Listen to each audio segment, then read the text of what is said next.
আনন্দ করো, আমরা নিরুৎসাহ না হয়ে পড়ি, ভেঙে না যাই।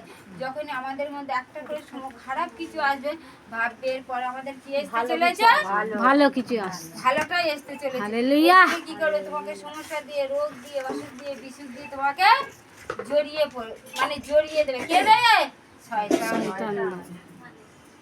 শয়তান দেবে না? দেবে না?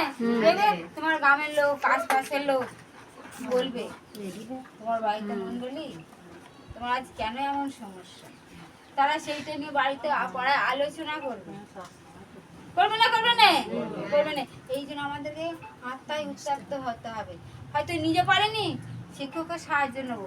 এত লিডার দিদি ভাইরা আছে, তাদের সাহায্য নেবো। তাদেরকে ফোনে কন্টিনিউ রাখবো যে আমার এই সমস্যা, দিদি আমাকে উৎসাহিত করো। কি সত্যি মানুষের মধ্যে যেন সমস্যা এসে যায় না, মানুষ কি হয় জানো, পুরো ভেঙে পড়ে, দুর্বল হয়ে যায়। প্রার্থনা করবে সেটা পারবে না, বাক্য পড়বে সেটাও পারবে না, নিজেকে চাঙ্গাই করবে সেটাও পারবে না। কেন? আস্তে আস্তে শয়তান কি করবে, তোমাকে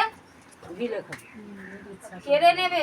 আর তোমাকে আগে যেমন বিছানায় শুয়ে রেখেছিল, এখন সেইভাবেই করাতে চায়। চাই না? চাই না? বুঝতে পারছো? কিন্তু এখন আমাদের কি করতে হবে, সর্বসময় আমাদেরকে শিক্ষকের সাহায্য নিতে হবে। যেসব লিডার দিদি ভাইরা আছে তাদেরকেও আমরা ফোন করে অবশ্যই অবশ্যই কি করবো, আমরা জানবো। দেখবে তুমি একটা বাক্য বলতে বলতে নয়, কোথা দিয়ে শয়তান পালিয়ে যাবে। আমার শরীরে একবার এমন এতটাই সমস্যা এসেছিল, কি বলবো, প্রচুর রূপের সমস্যা এসেছে। মানে আমি যে উঠবো, উঠে যে কিছু করবো সেই ক্ষমতাটা আমার নেই। আর শিক্ষকও তখন ছিল।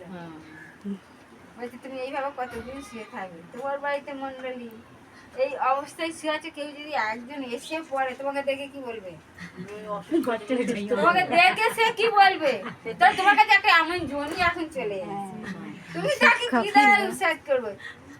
চলো মন্ডলীতে, মন্ডলীতে যে বসতেই পারবো না, আমি যাবো কি করে গো স্যার। ঈশ্বর উপর ভরসা রাখো, ঈশ্বর পারে। মন্ডলী যেতে পারবো, হ্যাঁ বলছি, আর বলছি মন্ডলী যেতে পারবো। কোনো কথা হবে না, তাড়াতাড়ি শাড়ি পরে বেরো। বুঝতে পারছো? তখন একে আমরা বলি তো যে শিক্ষকের মাধ্যমে কে কথা বলে, ঈশ্বর, তাই তো। তখন মনে মনে আবার ভাবছি, প্রভু গো, এ তো ঈশ্বর বলে, শিক্ষক বলেন, এ তো ঈশ্বর বলছে, তুমি সেই বলার সত্যি ক্ষমতা দাও। মানে একটা দিনে ওই অবস্থায় মনে করছে আমাকে বাড়িতে থাকতে দেয়। বুঝতে পারছো? মানে আমাকে নিয়ে গেছে, কিন্তু সত্যি ঈশ্বর ধন্যবাদ। যখন একটাতে গেল শরীরটা অনেকটা হালকা হয়ে গেল, তৃতীয়টাই গেল আরো একটু ভালো করে, ফের যখন তৃতীয়টাই গেল একদম শয়তান বেরিয়ে গেল। এমনই অন্য জায়গায় আজ্ঞা করছে, তুমি কাউকে নিয়ে ওই মন্ডলীতে যাও, তুমি ফিনিশিং করবে, আর নয়। আমার তো গলা ধরে গেছে, আমি কি লোককে উৎসাহিত করবো, কি লোককে উৎসাহিত, আমি তো গলা দিয়ে সামনেই বেরোইনি। কি করবি, তুমিই করবে, কিভাবে করবে ঈশ্বরকে চেয়ে নাও। তোমরা ওইদিকে মন্ডলী মনে যেত জানো, মানে একটা দিনও বাড়িতে থাকতে দেন, আমার তো গলা দিয়ে সারা বেরোবে স্যার।